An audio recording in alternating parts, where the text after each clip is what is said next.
আমি পরে বলছি আপনাদের কিছু জানা উচিত, কারণ আমি জোট প্রার্থী হিসেবে কংগ্রেস থেকে জয়ী হয়েছিলাম। সুব্রত সাহা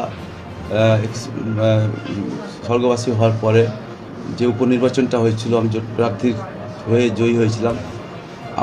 আমার এখানে কোনো বংশ নেই, খানদান নেই, ব্যবসা নেই, আত্মীয় স্বজন নেই, কিন্তু আমার হিন্দু মা বোনেরা আমার জন্য উপোস রেখেছিল, মুসলিম মা বোনেরা আমার জন্য রোজা রেখেছিল। তো তার 3 মাস হতে না হতেই আমি টিএমসি জয়েন করেছিলাম।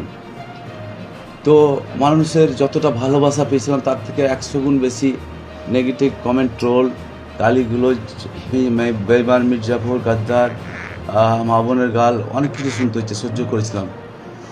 কিন্তু ওর যোগ্য জবাবটা আজকে আপনাদেরকে দিতে পারবো, আমি আজকে দিতে পারবো বা দেবো আপনাদেরকে, যে কেন গিয়েছিলাম। আমি বেঁচে থাকতে টিএমসি সরকারকে আমি চেঞ্জ করতে পারতাম না। কোন পিড়িতে চেঞ্জ হতো ওটা আমার জানা নেই। হ্যাঁ, কিছু হয়তো সিট বাড়তো, এমপি কয়েকটা সিট বাড়তো, বিধানসভায় কয়েকটা সিট বাড়তো, কিন্তু আমার বেঁচে থাকাকালীন সরকার চেঞ্জ করতে আমি কোনোদিন পারতাম না। তো টিএমসি জয়েন করলাম কেন, ওটার যোগ্য জবাব। আমি বিক্রি হয়ে গেছিলাম নাকি 10 কোটি 20 কোটি টাকায়। একটা কথা জেনে রাখুন, বায়ন বিশ্বাস ভিখারি হয়ে যেতে পারে, ভিক চেয়ে খেতে পারে, কিন্তু বিক্রি হওয়ার পাত্র নাই, আর কেউ কেনার ক্ষমতা নেই পৃথিবীর কারো। তো যাই হোক, আমি টিএমসি জয়েন করে কি করতে পেরেছি। আমি একদিন আমাকে ডেকেছিল অভিষেক দা কালীঘাটের বাড়িতে, ওখানে আমি গিয়েছিলাম। ওখানে গিয়ে অভিষেক দাকে বললাম যে দাদা, টিএমসি জয়েন করে যে শুধু ট্রোল আর ট্রোল, গালি আর গালি, কিছু আমি করতেই পারলাম না। বললো দাদা কেন, 60-70 কোটি টাকার রাস্তা দিয়েছি, জল প্রকল্প দিয়েছি, আরও অনেক কিছু দিয়েছি।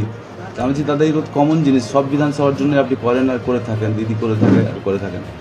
তো প্রণব মুখার্জি সাহেব স্যার, উনি যেমন একটা কলেজ বানিয়ে গেছেন, সুব্রত মহাশয় সুপার স্পেশালিটি হসপিটাল বানিয়ে গেছেন। তো আমিও কখন মরে যাব, তো আমিও চাই একটা আমার স্মৃতি থেকে যাবে, আমি চলে যাব। কেউ পৃথিবীতে বেঁচে থাকতে আসেনি, না থাকবে, কেউ আগে পিছিয়ে। এটা পরম্পরার নিয়ম, ভগবান আল্লাহর একটা সিস্টেম, মানে বলা যায় যেটা আর কি। তো কেউ পৃথিবীতে বেঁচে থাকতে আসেনি, সবকেই একদিন যেতেই হবে পৃথিবী ছেড়ে, চিরস্থায়ী কেউ নয়। আমিও যাব, আপনিও যাবেন, আগে পিছিয়ে সেটা উপরবেলা তাই করে রেখেছে, কতদিন কার লিমিট আছে, কে কতদিন কে বাঁচবে। তো টিএমসি কেন জয়েন করেছিলাম, ওর কারণটা আজকে বলে দিচ্ছি আপনাদেরকে। যে দেখুন, আজকে আমি কি করতে পেরেছি সাগরদিঘিবাসীর জন্য। আজকে 7খানা দাবি রেখেছিলাম আমি অভিষেকদার কাছে। উনি বলেছিলেন যে কী চাই তোমার বলো। তো আমি বলেছিলাম যে আমার একটা মাদার চাইল্ড হাব দরকার। সুপার স্পেশালি হসপিটাল রয়েছে বটে, কিন্তু মাদার চাইল্ড হাব নেই। এখানে প্রচুর বাচ্চারা অ্যাক্সিডেন্ট হয়ে, মানে ইনসিডেন্ট ঘটে মারা যায়। তো এইটা আমি বন্ধ করতে পারবো না, তবে এইটুকুন আশ্বাস দিতে পারবো আপনাদেরকে যে 95% বাচ্চারা আর দুর্ঘটনাতে দুর্ঘটনা হবে না। বাচ্চারা ভালোভাবে থাকবে, সুস্থ থাকবে। এবং 5-10% আমি, ভগবান আল্লাহ নয়, আমি একটা অ্যাভারেজ বলছি, 5-10% যেটা আমরা পৃথিবীর সব শক্তি লাগিয়ে দিলে যাবে, কিন্তু 90% বাচ্চা সুরক্ষিত থাকবে এই মাদার চাইল্ড হাব করাতে। এটা এক নম্বর গেল। দ্বিতীয় নম্বর, আমাদের সাগরদিঘি নামটা কেন হয়েছে, সম্ভবত যেটা আমি যতটা আমার জানা আছে, ভুল হতে পারে। তো ওখানে আপনার 500-700 একরের আমাদের দিঘি রয়েছে সাগরদিঘিতে।